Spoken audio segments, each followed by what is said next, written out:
안녕하세요. 10월 10일 화요일 아침입니다. 말씀과 함께 새롭게 오는 소망의 아침을 시작하겠습니다. 찰스 스폴전은 주님의 모든 명령에 순종할 준비가 된 사람에게 주님이 이 일을 맡기시며 필요한 모든 자원을 제공하신다라고 이야기합니다. 사무엘상 7장 12절로 17절까지 말씀을 본문으로 하여 에베네셀 여호와께서 여기까지 도우셨다라고 하는 주제로 함께 은혜를 나누기를 원합니다. 하나님은 우리를 도우시는 분입니다. 이스라엘이 미스바에 모여 회개한 후 사무엘이 다스렸다는 말이 3번 반복되고 하나님의 제단을 쌓았다는 말로 7장이 끝납니다. 이는 하나님이 이스라엘을 다스리심을 의미합니다.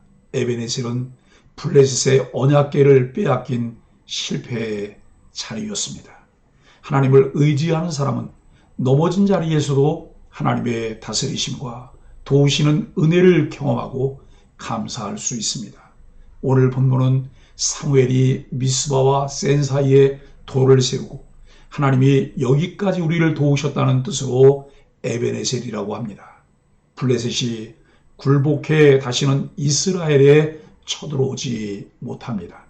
사무엘은 해마다 베델, 길갈, 미스바를 순회하며 이스라엘을 다스리고 자기 집이 있는 라마로 돌아와 제단을 쌓습니다.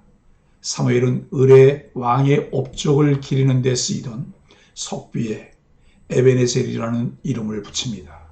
블레셋과 벌인 전투에서 크게 승리한 공을 오로지 여호와께 돌립니다.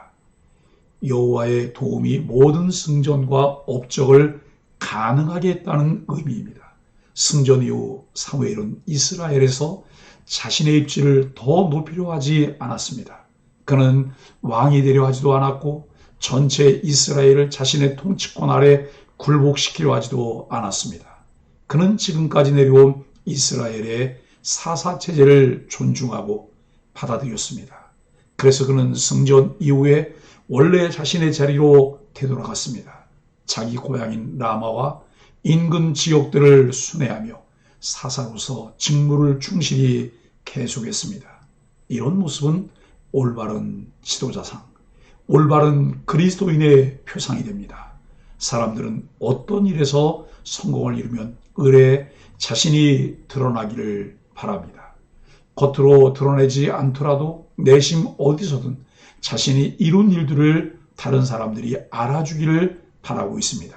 하지만 사무엘이 전통 가운데서 자신의 자리를 내내 잘 지켰던 모습은 어떤 자리에서건 어떤 성공을 이루었건 그리스도인은 자신의 자리, 하나님 앞에서 겸손한 모습을 지켜야 한다는 가르침을 전하고 있습니다. 하나님과 동행하지 않았던 사사시대의 이스라엘 백성은 늘 피비린내나는 전쟁과 재앙을 경험했습니다.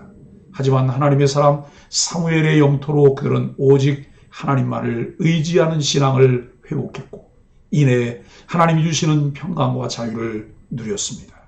사무엘은 백성을 하나님께로 가까이 인도하는 것을 소명으로 여기며 충성된 모습으로 사역을 해 나갑니다. 12절은 여기까지 인도하셨다입니다. 하나님은 회개하며 돌아온 백성이 블레셋과의 전쟁에서 크게 이기게 하십니다.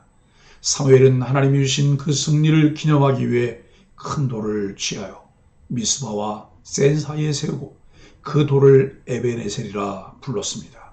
이는 도움의 돌이라는 뜻으로 하나님이 여기까지 우리를 도우셨다라는 신앙 간증하는 기념물입니다.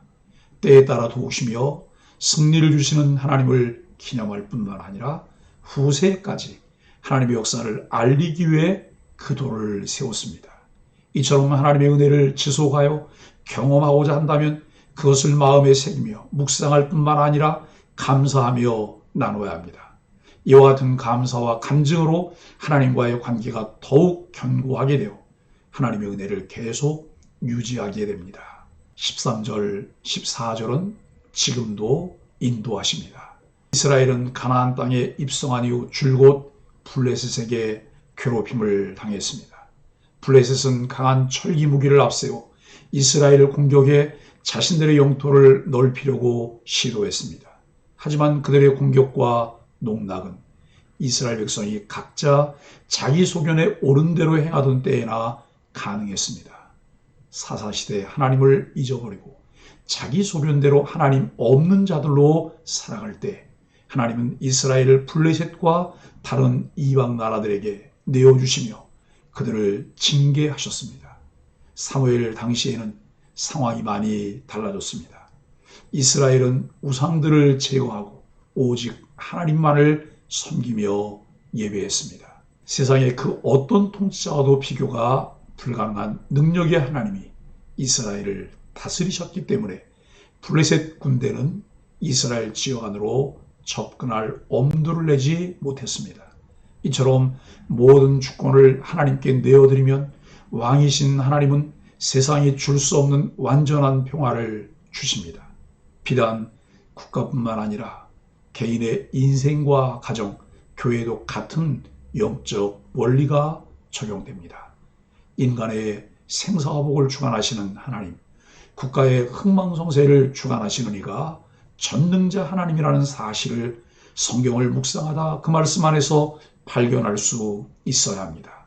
성경은 우리에게 하나님을 아는 지식을 갖게 할 뿐만 아니라 우리로 하여금 하나님을 경외하는 믿음을 갖게 하셔서 하나님을 더 가까이 하게 합니다. 하나님을 사랑하며 예배하게 하시고 하나님과 친밀한 교제를 위해 깊은 사귐, 기도의 시간들을 갖게 합니다. 때로는 우리의 미련함과 무지함으로 우리 스스로 상황의 딜레마에 빠져 허우적거립니다. 아무리 힘쓰고 애써도 해결할 수 없는 그 상황들 때문에 괴로움을 당하지 말고 우리의 삶의 주인이 되시는 신실하신 하나님께 완전히 주권을 드려야 합니다. 그럴 때 하나님의 은혜의 손길을 경험하며 평강을 누리게 됩니다. 하나님은 우리에게 매우 단순한 공식을 주셨습니다. 펼쳐지는 상황 때문에 죽을 것 같은데 매우 단순하게 아무것도 염려하지 말라고 하십니다.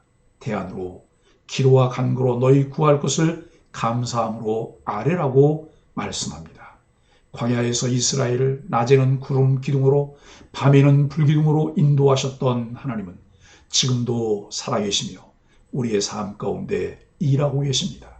이 믿음을 지속 가능하게 하는 것은 일상생활 중에도 하나님과 말씀을 통해 교제하는 꾸준함입니다.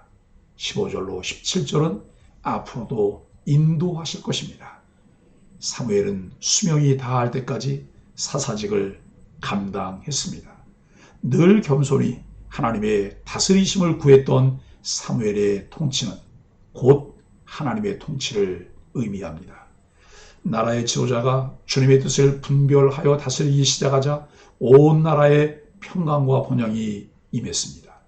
그는 매 부지런히 베델과 길갈과 미스바를 순회하며 백성을 돌보았습니다. 심지어 사무엘은 라마에서도 이스라엘을 다스렸습니다. 라마는 사무엘의 고향으로 백성이 중요하게 여긴 곳도 역사적으로 의미 있는 지역도 아니었습니다. 그래도 그는 그곳에서도 사역을 쉬지 않았습니다. 이는 예수님이 공생의 기간에 쉴 틈 없이 유다 전역과 이방 땅까지 이르러 백성을 만나 병을 고치시고 귀신을 쫓으시고 생명을 살리신 열정을 상기시킵니다. 이처럼 영적 리더는 소명 의식과 책임감을 가지고 부단히 양떼를 살핍니다. 우리가 구원받은 하나님의 백성으로 이미 하나님의 은혜와 복을 받은 자임을 감사하며 주어진 사명을 충성스럽게 감당할 때 하나님과 동행하는 복을 지속적으로 누리게 됩니다. 사랑하는 소망의 가족 여러분, 하나님은 사무엘을 통해 이스라엘을 미스바에서 회개하게 하시고 영적 대각성이 일어나게 하십니다. 사무엘이 이스라엘을 지도하는 동안 블레셋을 막아주십니다. 엘리 제사장 때 하나님의 말씀이 희귀하여 하나님이 자신을 계시하지 않은 것과는 대조적으로 하나님의 역사하심을 경험하게 되었고 사무엘을 통해 가르치는 하나님의 말씀이 백성들의 삶에 영향이 미쳤습니다. 사무엘은 한 번도 자신을 높이거나 드러내지 않았습니다. 그는 언제나 하나님께 영광을 돌리며 백성이 하나님만을 바라보도록 인도했습니다. 사무엘이 사사로 있는 동안 이스라엘에는 이전에 없던 큰 평강과 복이 있었음을 기억합니다. 하나님께서 여기까지 도우셨다는 것을 인정하고 기억하며 늘 한결같이 주와 동행하는 삶을 사는 것이 하나님의 백성들이 마땅히 취해야 하는 삶입니다. 우리가 그와 같은 은혜 안에서 축복의 통로가 되도록 힘쓰는 소망의 가족들이 되기를 예수 그리스도 이름으로 간절히 축복합니다. 함께 기도하겠습니다. 신실하신 하나님, 변함없이 우리의 삶을 인도하시고 여기까지 도와주신 은혜에 감사합니다. 에베네셀의 하나님이 함께 하시기에 전쟁 같은 인생에도 하나님의 기쁨과 평강이 있음을 고백합니다. 호흡이 있는 동안 신실한 하나님의 사람으로 사명의 길을 묵묵히 걷게 하여 주옵소서. 예수님의 이름으로 간절히 기도합니다. 아멘.